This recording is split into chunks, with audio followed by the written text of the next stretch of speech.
Okay, welcome again to Learn English for Level, Learn English for Level in my YouTube channel, and also hello to all lay people, especially for English learner that you are investigating or you are learning from my YouTube channel again. And today, let me share with you about how to use future continuous tense. This is the I teach on you only one video clip because it's not so necessary to use in our daily practice. Okay, don't waste our time. Right now, let's start it together. កែជំរាបសួរប្រិយមិត្តអ្នកសិក្សានៅមេរៀនភាសាអង់គ្លេសជាទីមេត្រីថ្ងៃនេះវិលមកជួបសាជាថ្មីម្ដងទៀតជាមួយនឹងការសិក្សានៅមេរៀនភាសាអង់គ្លេសដែលទាក់ទងជាមួយនឹងប្រយោគ future continuous tense. Okay, future continuous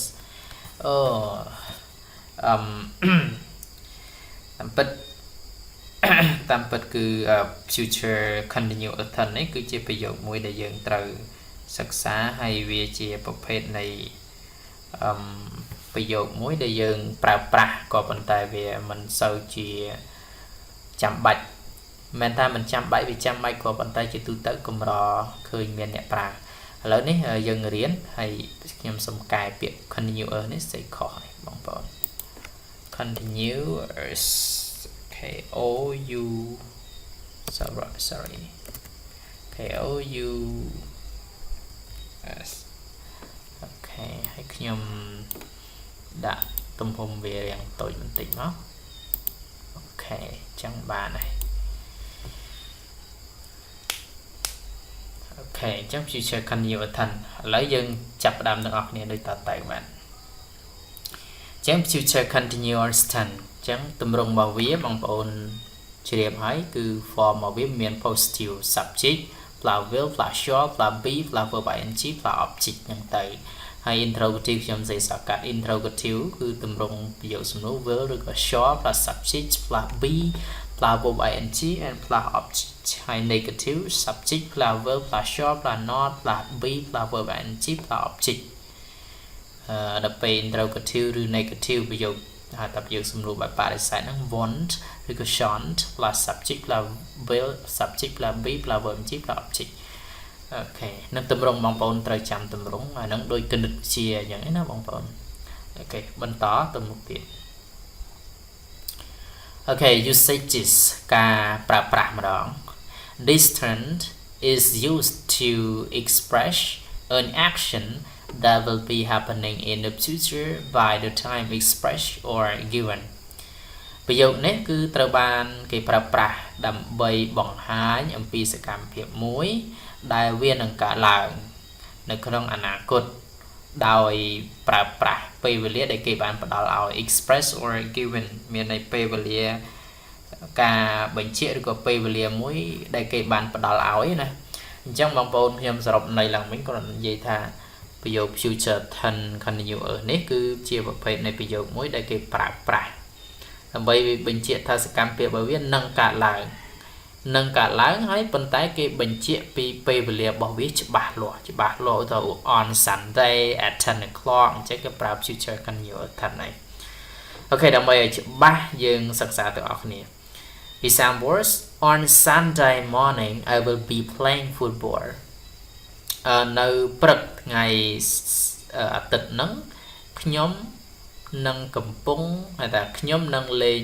ទាត់បាល់ទាត់អញ្ចឹងខ្ញុំនឹងកំពុងនេះចាប់ពីនេះមកគឺជាប្រយោគ future continuous tense ខ្ញុំគ្រាន់តែគូសកំណត់ចំណាំឲ្យបងប្អូនស្គាល់តែមួយទេthis time tomorrow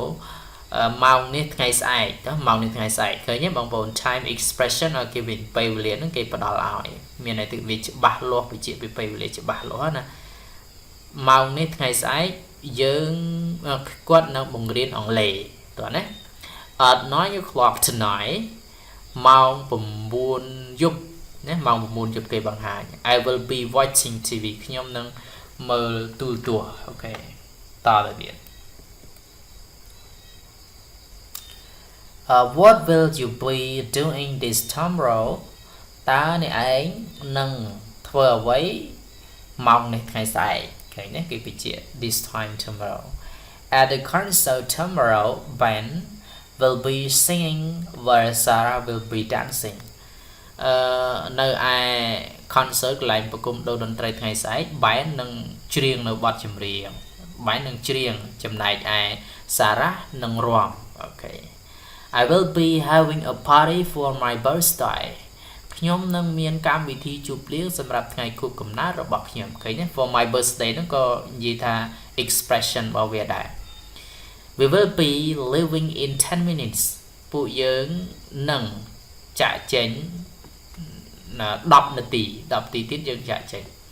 She will be waiting at the gate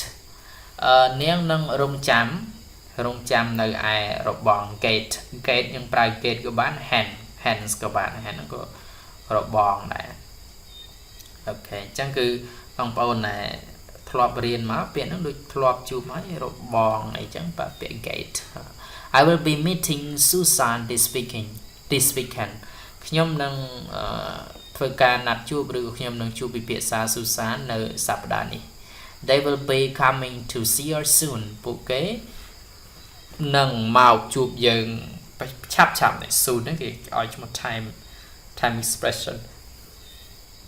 expression មកវាខ្ញុំចិត្តថាកាពីវារើបងប្អូនអូខេតោះ Learn English for All បងប្អូនកុំភ្លេចចូល subscribe YouTube channel របស់ខ្ញុំបាទផងដើម្បីទទួលបានមេរៀនថ្មីៗសូមអរគុណសូមជម្រាបលា